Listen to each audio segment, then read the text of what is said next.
रोहित अभी भी अनिका की जा रही गाड़ी की ओर घूर के देख रहा था।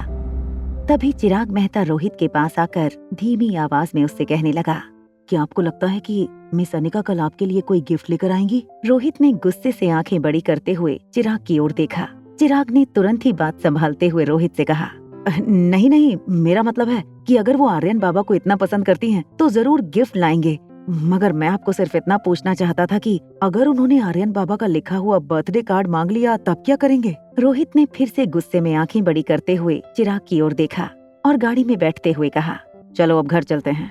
जब रोहित मारवा हाउस पहुंचा तो आर्यन डिनर के बाद अपनी मार्शल आर्ट की प्रैक्टिस कर रहा था। ठीक उसी के सामने रोहित आकर खड़ा हो जाता है और आर्यन से कहता है, it's my birthday tomorrow. Emotionless चेहरा बनाते हुए आर्यन ने रोहित से कहा, ओह आई सी। आर्यन जिस तरह से अपने हाथ स्ट्रेच कर रहा था वो थोड़ी सी गलती कर रहा था, क्योंकि रोहित खुद मार्शल आर्ट सीख चुका था। रोहित ने आर्यन का हाथ पकड़कर उसे सही तरह से अपने हाथ को मोड़ने का तरीका दिखाते हुए कहा, बस तुम्हें इतना ही कहना है और कुछ नहीं कहोगे तुम?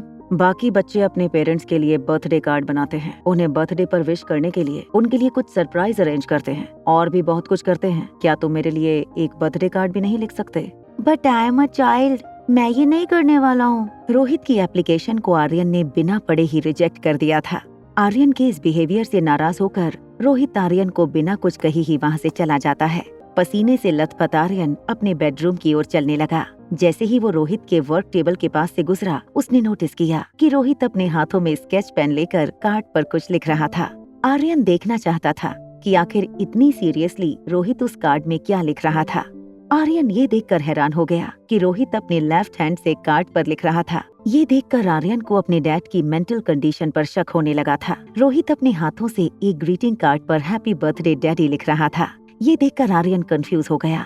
रोहित की लिखावट इतनी बुरी थी कि पूरा का पूरा कार्ड बहुत ही शाबी लग रहा था। आर्यन ने धीरे से अपने डैडी के कंधों पर हाथ रखकर उन्हें पूछा, डैड, क्या आपको लगता है कि आपको किसी डॉक्टर की जरूरत है? अपने बेटे के मुंह से ये बात सुनकर रोहित बिना कुछ कहे वो कार्ड लेकर वहाँ से चला गया। जब अनिका मल्होत्रा हाउस वापस पहुँची तब अंजलि मामी घर पर नहीं थी। अनिका को अंजलि मामी की चिंता होने लगी थी। अनिका को लगा कहीं फिर से रायचंद परिवार में से किसी ने अंजलि मामी को कोई तकलीफ पहुँचाने की कोशिश तो नहीं की थी। अनिका ने अंजलि मामी को मैसेज लिखते हुए पूछा, is everything all right? Anjali मामी ने कुछ ही सेकंड में अनिका को रिप्लाई देते हुए लिखा, हाँ, बस मुझे कुछ काम है इसलिए बाहर आई हूँ, जल्दी घर आ जाऊंगी। अनिका ने चैन की सांस ली और अपने बेडरूम में जाने लगी। रिया ने लाइव स्ट्रीम का और एक पड़ाव पार कर लिया था। अब वो लाइव स्ट्रीमर की टॉप 300 लिस्ट में शामिल हो चुकी थी। अगर सब कुछ इसी तरह चलता रहा तो अगले 5 दिन में वो टॉप 10 लाइव स्ट्रीम की लिस्ट में भी शामिल हो जाएगी। जैसे ही रिया को नींद लगी, अनिका ने उठकर बगल की टेबल पर रखा अपना मोबाइल उठाया। फिर अपने कानों में ईयरफोन लगाकर वो अपने मोबाइल से एक वॉइस रिकॉर्डिंग सुनने लगी। ये वॉइस रिकॉर्डिंग अनिका की माँ की थी।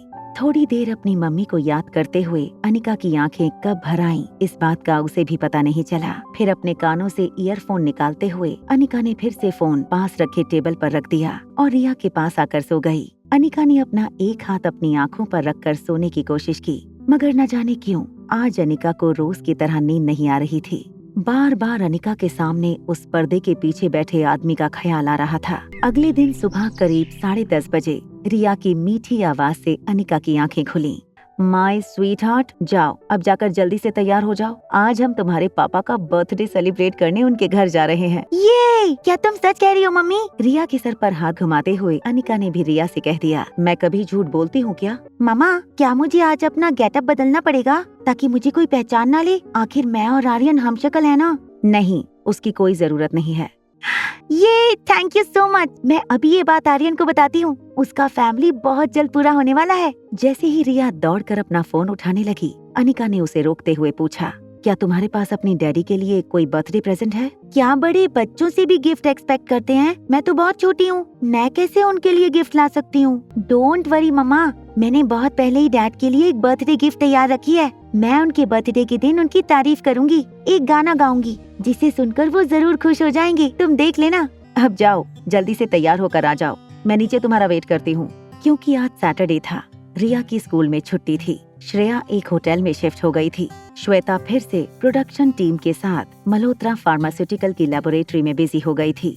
नानी माँ अपने कमरे में रोज की तरह सो रही थी और रोज की तरह क्रिश रात को घर वापस लौटा नहीं था। कृष के लिए घर वापस ना लौटना एक बहुत ही आम बात होती थी, इसलिए पूरा का पूरा मल्होत्रा हाउस आज बिल्कुल खाली पड़ा था। जब अनिका नीचे हॉल में गई तब उसने देखा कि अंजलि मामी हॉल के सोफे पर बैठकर कुछ सोच रही थी। अनिका अंजलि मामी के पास आई और धीरे से उनसे पूछा, क्या हुआ अंजलि मामी, आप बड़ी गहरी सोच में लग रही हो।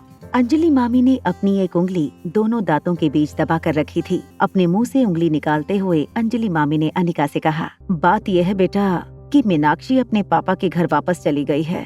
इस बात पर हैरान होते हुए अनिका अंजलि मामी के बगल में बैठ गई और उनसे पूछने लगी, क्या ये सब कुछ इसलिए हुआ है कि उनके और पीयूष अंकल के बीच हमारी वजह से कोई कहासुनी हुई है। आगे की कहानी जानने के लिए देखें अगला एपिसोड सिर्फ पॉकेट एफएम के यूट्यूब चैनल पर। और एक लड़की को देखा तो के सारे एपिसोड को सुनने के लिए डिस्क्रिप्शन में दी गई लिंक से डाउनलोड करें पॉकेट एफएम ऐप।